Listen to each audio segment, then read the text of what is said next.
Hi friends, welcome back to my channel. ఈరోజు మీ ముందుకు నేను కొత్త రెసిపీతో వచ్చానండి. Chilli potato. ఈ రెసిపీ చాలా యమ్మీగా ఉంటుంది. పిల్లలకైతే చాలా అంటే చాలా నచ్చుతుంది.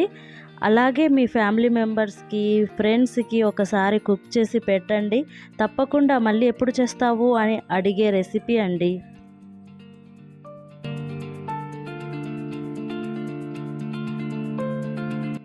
ముందుగా చిల్లీ పొటాటోస్ కోసము ఇలాంటి బంగాళదుంపలనే తీసుకోవాలండి. పొడవుగా ఎడల్పుగా ఉండే బంగాళదుంపలు అయితే మనం కట్ చేసుకోవడానికి సులభంగా ఉంటుంది, మరియు పొడవుగా స్లైసెస్లా మంచిగా వస్తుందండి. ఇలా కట్ చేసుకున్న బంగాళదుంపలను సాల్ట్ వేసిన వాటర్లో ఒకసారి శుభ్రం చేసుకొని పొడి క్లాత్లో వేసుకోవాలి. ఈ బంగాళదుంపలకు ఎక్కడ వాటర్ లేకుండా ఈ క్లాత్తో మంచిగా తుడుచుకొని ఒక 2 నిమిషాల పాటు ఆరబెట్టుకోవాలి. ఒక మిక్సింగ్ బౌల్ తీసుకుని బంగాళదుంపలను వేసుకోవాలి. ఇలా అన్ని బంగాళదుంపలను వేసుకోవాలి. ఇలా డ్రైగా ఉంటేనే మనము ఆయిల్లో ఫ్రై చేసినప్పుడు మంచిగా ఫ్రై అవుతుంది. ఒకవేళ వాటర్ ఉంటే మాత్రం ఫ్రై అయిన తర్వాత కూడా ఈ బంగాళదుంపలు మెత్తబడతాయి అనేసి మాత్రం మీరు గుర్తుపెట్టుకోవాలి. చిల్లీ సాస్, కార్న్ఫ్లోర్ వేసి మంచిగా ఈ బంగాళదుంపలకు పట్టేలా కలుపుకొని మనం పక్కన పెట్టుకోవాలి. ఈలోగా ఆయిల్ వేడి చేసుకోవాలి. ఆయిల్ వేడైన తర్వాత ఈ బంగాళదుంపలను ఒకదాని తర్వాత ఒకటి మొత్తం బంగాళదుంపలను వేసి మంచిగా ఫ్రై చేసుకోవాలి. ఇలా బంగాళదుంపలు వేసిన తర్వాత మంటని మాత్రం మీడియం ఫ్లేమ్లోనే పెట్టుకునే ఫ్రై చేసుకోవాలి అండి. లేదు అంటే మంచి కలర్ వస్తుందేమో కానీ లోపల బంగాళదుంప ఉడకదు అనేసి మాత్రం గుర్తుపెట్టుకోవాలి. ఇలా ఫ్రై చేయడానికి కొంచెం టైం పడుతుందేమో కానీ ఈ బంగాళదుంపలు క్రిస్పీగా చాలా మంచిగా ఫ్రై అయిపోతుందండి. ఇలా ఫ్రై అయిన బంగాళదుంపలను ఒక ప్లేట్లో తీసుకుని పక్కన పెట్టుకోవాలి.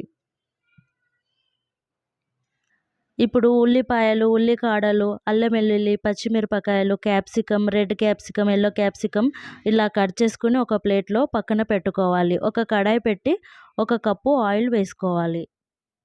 చిన్న ముక్కలుగా కట్ చేసుకున్న అల్లం వెల్లుల్లి అలాగే పచ్చిమిరపకాయలు వేసి 2 నిమిషాల పాటు ఫ్రై చేసుకోవాలి.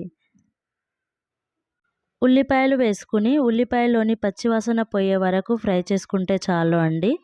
అలాగే red capsicum, yellow capsicum, green capsicum వేసి ఒక 2 నిమిషాల పాటు ఫ్రై చేసుకోవాలి.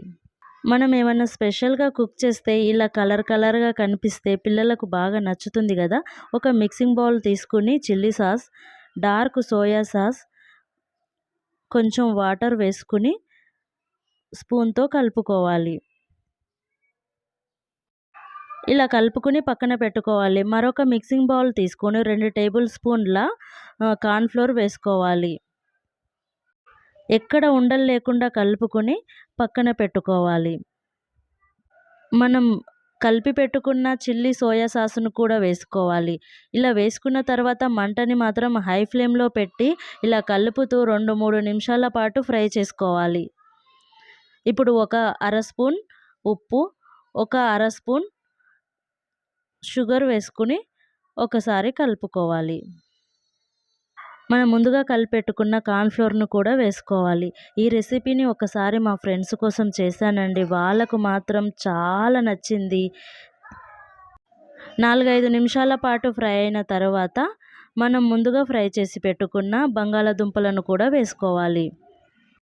ఇప్పుడు మంటని హై ఫ్లేమ్లో పెట్టి ఒక 2 నిమిషాల పాటు ఫ్రై చేసుకుంటే చాలు అండి. అంతకంటే ఎక్కువ ఫ్రై అయ్యింది అంటే బంగాళదుంపలు మెత్తబడతాయని మాత్రం గుర్తుపెట్టుకోవాలి. ముందుగా కట్ చేసుకున్న ఉల్లికాడలను కూడా వేసి స్టవ్ ఆఫ్ చేసి ఒక ప్లేట్లోకి తీసుకోవాలి. ఇప్పుడు ఫ్రై చేసి పెట్టుకున్న నువ్వులను కూడా వేసుకోవాలి. చూడండి ఒకసారి ఈ చిల్లీ పొటాటో ఎంత క్రిస్పీగా యమ్మీగా ఉందో. నా వీడియో మీకు నచ్చిందా? నచ్చినట్టయితే లైక్ చేయండి, షేర్ చేయండి. మరిన్ని వీడియోస్ కోసం